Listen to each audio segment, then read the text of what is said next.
Hello, everybody. This is Richard Stashy from Tinker to Tales. And me? And I bet you're thinking I'm going to do another Shining video. Well, actually, I was going to be working on a Shining video based on the Shining Clockwork video that You I... said it backwards. You said shining clockwork.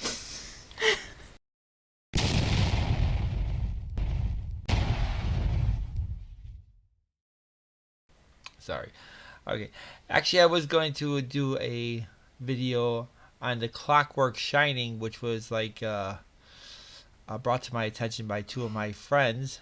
And this is like a YouTube documentary thing or something? This was a documentary that was on Prime. Amazon Prime. Yeah, I Oh. actually paid $10 for this thing, and I really wanted to talk about this, the MK Ultra and The Shining, as well as MK Ultra and Stanley Kubrick's films in general, And the links and the links that I have. supposedly. Yeah, and the links that I found. I was hoping that the Clockwork Shining could allow me to segue into it, but it's a good video, but it's not what I really wanted to talk about. Is that what you were looking for? No, it's not. I mean, they kind of sum up the Clockwork Orange as the beginning point of the MK Ultra connection with Stanley Kubrick stuff, and I believe Clockwork Orange, the actual book, was written in the way early '60s, and the mind control aspect from the book is kind of in the movie itself. From the stuff that I found, I traced all the way from Doctor Strangelove, MK Ultra / Project Artichoke, or the Operation Artichoke. Are you still planning to do a video on the MK Ultra Kubrick stuff? I was planning on it. It's just that I think I need to start off with something that's before everything else. And in this case, I want to jump into the this video that we're going to be talking about is the Manchurian Candidate, the 1962 version. There's a remake, right? Yeah, there was a remake in the 2000s.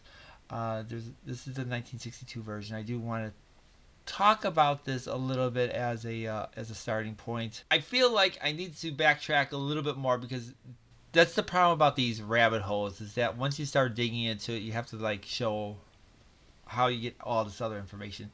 And going back into the Shining, when I was talking about the three faces of Eve and its connection to the Shining, there was also an unreliable narrator that I kind of bumped into. At least it seems like to me that the unreliable narrator is directing to the site.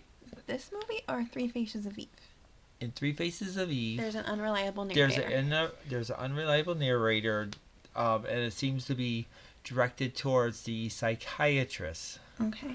I haven't really gotten to a complete Review or analysis. analysis of the Three Faces of Eve movie.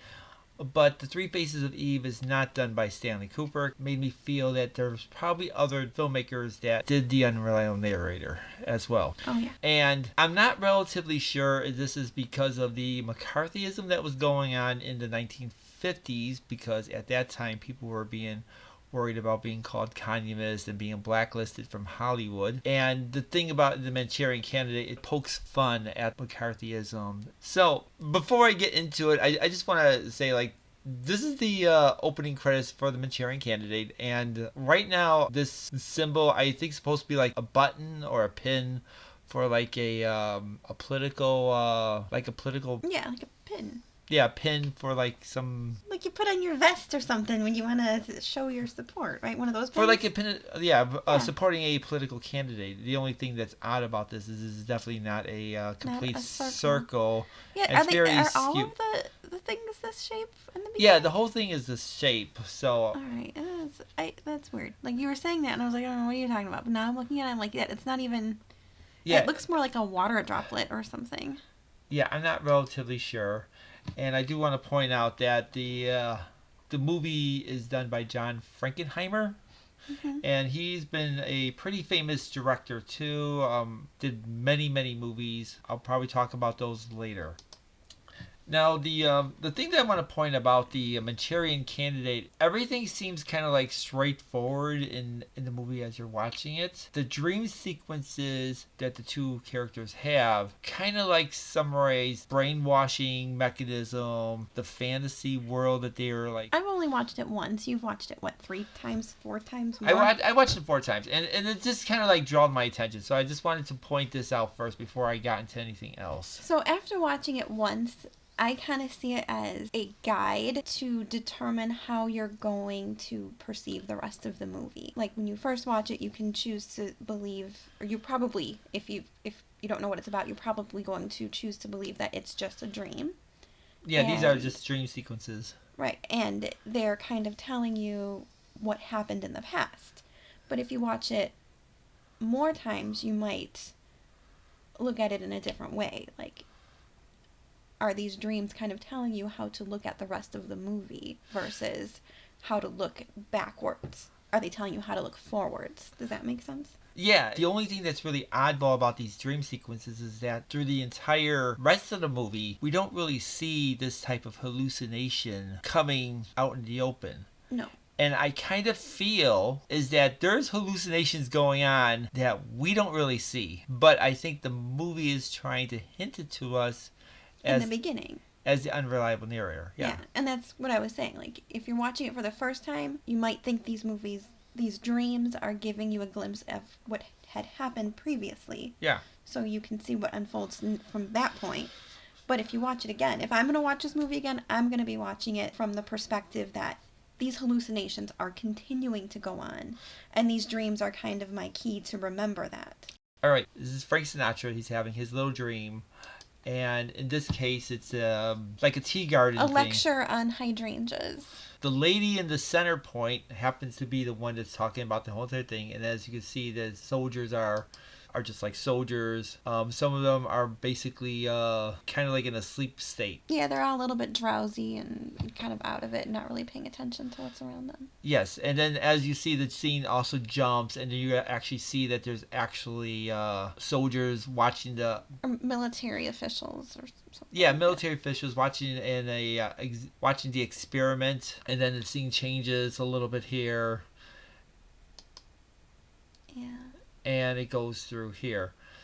And then what strikes me odd is that this is the second dream sequence. Yeah, there's another soldier who's also having these similar dreams about what's happening, but his view of things is a little bit different. But yes, his views of things is a little bit different because he's a black guy, and therefore in this case he ends up dreaming of a bunch of black women there. A bunch of black women there instead of a bunch of white women here, which kind of tells me that this is basically on the perception of who's seeing this. Yeah, the brainwashed subject is seeing people who are more familiar to them. Yes. And it's very clever how it's done. It is. Like, I want to see it a couple more times, actually. It's really interesting. Yes. Now, can you even show that on YouTube? Well, I just did right here. Oh, no. All right, I just did it right here, right now. Okay. Now, unlike the Stanley Kubrick, the unreliable narrator is kind of like the change of scenes which I've been calling them as continuity differences between one scene to another scene. Such as like the air vents. You don't see them at first and then they show up later.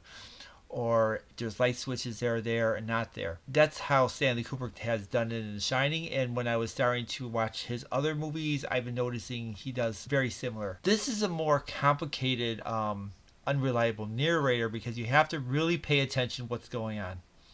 Now, in this scene here, what's going on is you got these two people talking, and they mentioned that there's 2 floors. There's this floor. Well, they didn't say there were 2 floors. They said there were multiple floors. Yeah, they have multiple floors, but this floor and the floor that's above it is designated for for their secret testing.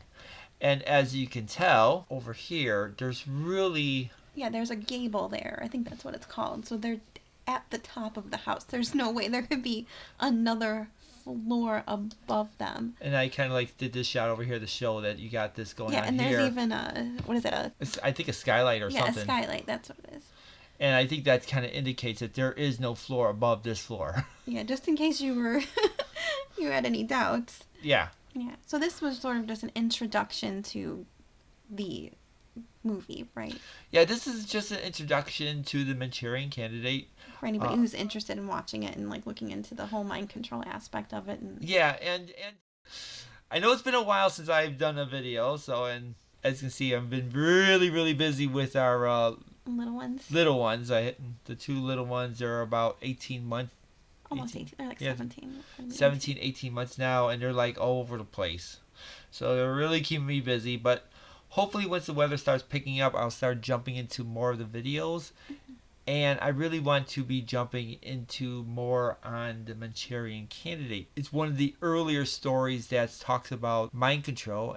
Anyway, I want to say thanks for watching the video. Please drop all your questions in the comments, please, below.